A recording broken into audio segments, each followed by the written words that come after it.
10 വർഷത്തെ ഇടതുപക്ഷ ദുർഭരണത്തിനെതിരായിട്ടുള്ള ജനവികാരം കേരളത്തിൽ അങ്ങോളം ഇങ്ങോളമുണ്ടെന്ന് എ.പി. അനിൽകുമാർ എം.എൽ.എ. നിലമ്പൂരിൽ നാമനിർദ്ദേശ പത്രിക സമർപ്പിച്ച ശേഷം മാധ്യമപ്രവർത്തകരോട് സംസാരിക്കുകയായിരുന്നു എം.എൽ.എ. അനിൽകുമാർ. CPM-ലെ നല്ലൊരു വിഭാഗം നേതാക്കളും പ്രവർത്തകരും ഇക്കുറി ഇടത് സർക്കാരിനെ താഴെയിറക്കാൻ UDF-നൊപ്പം ചേരുന്ന കാഴ്ചയാണ് നിത്യേന കാണുന്നതെന്നും വണ്ടൂരിലും സംസ്ഥാനത്തും ഇക്കുറി UDF മികച്ച വിജയം നേടുമെന്നും വണ്ടൂർ മണ്ഡലം UDF സ്ഥാനാർത്ഥി എ.പി. അനിൽകുമാർ പറഞ്ഞു. സ്ഥാനാർത്ഥി നിർണയവുമായി ബന്ധപ്പെട്ട് കോൺഗ്രസിൽ ഭിന്നതയുണ്ടെന്നത് മാധ്യമ സൃഷ്ടിയാണെന്നും എ.പി. അനിൽകുമാർ പറഞ്ഞു. ഇക്കുറി നിരവധി CPM നേതാക്കൾ UDF-ലേക്ക് കടന്നുവരികയും അതിൽ ചിലർ സ്ഥാനാർത്ഥികളായിട്ടുണ്ടെന്നുള്ളതും വസ്തുതയാണ്. മാത്രമല്ല LDF-ൽ നിന്നും ഇക്കുറി UDF-ന് വ്യാപകമായി വോട്ടുകൾ ലഭിക്കുകയും ചെയ്യുമെന്ന് അദ്ദേഹം കൂട്ടിച്ചേർത്തു. നിലമ്പൂർ തഹസിൽദാരും അസിസ്റ്റന്റ് റിട്ടേണിംഗ് ഓഫീസറുമായ കെ ഹരീഷിനു മുന്നിൽ ഇന്ന് ഉച്ചകഴിഞ്ഞ് 2 മണിയോടെയാണ് എ.പി. അനിൽകുമാർ നാമനിർദ്ദേശ പത്രിക സമർപ്പിച്ചത്. മുൻ DCC പ്രസിഡന്റ് മുഹമ്മദ് കുഞ്ഞി, മുസ്ലിം ലീഗ് ജില്ലാ വൈസ് പ്രസിഡന്റ് കളത്തിൽ കുഞ്ഞാപ്പുഹാജി, ജില്ലാ പഞ്ചായത്ത് അംഗം KT അജ്മൽ, ലീഗ് മണ്ഡലം president Khalid master, DCC secretary Aziz Cheeranthodi, Congress block president Joji K Alex എന്നിവരും സ്ഥാനാർത്ഥിയോടൊപ്പമുണ്ടായിരുന്നു.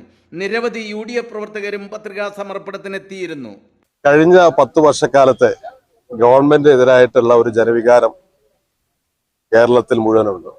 അതുകൊണ്ട് തന്നെ ഈ ഗവൺമെന്റിനെ താഴെയിറക്കുക എന്നുള്ളത് കേരളത്തിലെ UDF-നെ സംബന്ധിച്ചിടത്തോളം മാത്രമല്ല, കഴിഞ്ഞ കുറച്ച് ദിവസങ്ങളിലായി കമ്മ്യൂണിസ്റ്റ് പാർട്ടിക്ക് അകത്തുണ്ടാവുന്ന കാര്യങ്ങൾ നിങ്ങൾ കാണുന്നതാണ്.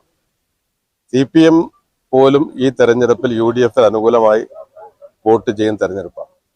വണ്ടൂരിനെ സംബന്ധിച്ചിടത്തോളം എക്കാലത്തും UDF-ന്റെ ശക്തമായ വേരോട്ടമുള്ള മണ്ഡലമാണ് വണ്ടൂര്.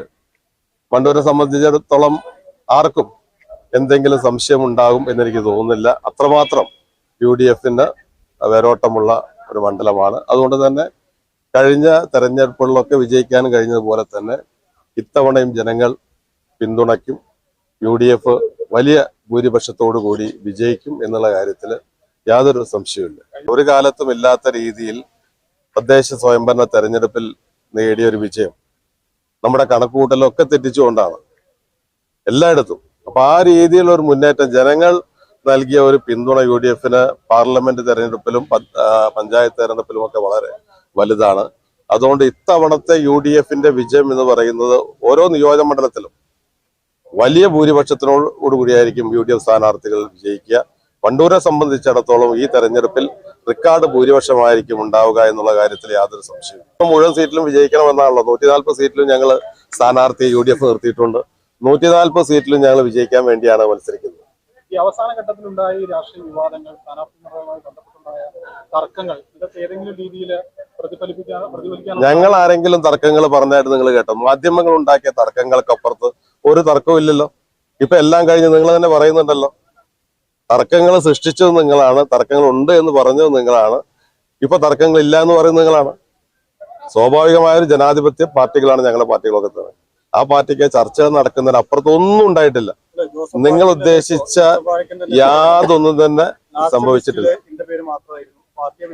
ഒരു ഉന്നത നേതാവ് നേതാവിന്റെ പേര് 1 ലക്ഷം രൂപയിൽ കൂടുതൽ ചെലവഴിച്ച് പോസ്റ്റുകൾ അപ്പൊ അവസാനം എന്താണ് ഉണ്ടായതെന്ന് അറിയില്ല എന്ന് ജോസഫ് പോലെയുള്ള പ്രമുഖ കോൺഗ്രസ് നേതാക്കൾ തന്നെ പറയുമ്പോൾ അത് മാധ്യമങ്ങൾ മാത്രം ഉണ്ടാക്കിയ ഒരു... ഞാൻ പറഞ്ഞല്ലോ, ഇതിനകത്ത് മാധ്യമങ്ങൾ തന്നെയാണ് ഇതിൽ ഏറ്റവും പ്രധാനമായി ഇത്തരം കാര്യങ്ങൾ. കഴിഞ്ഞ കുറെ ദിവസങ്ങളായിട്ട് നിങ്ങൾ എന്തെല്ലാം പറഞ്ഞു?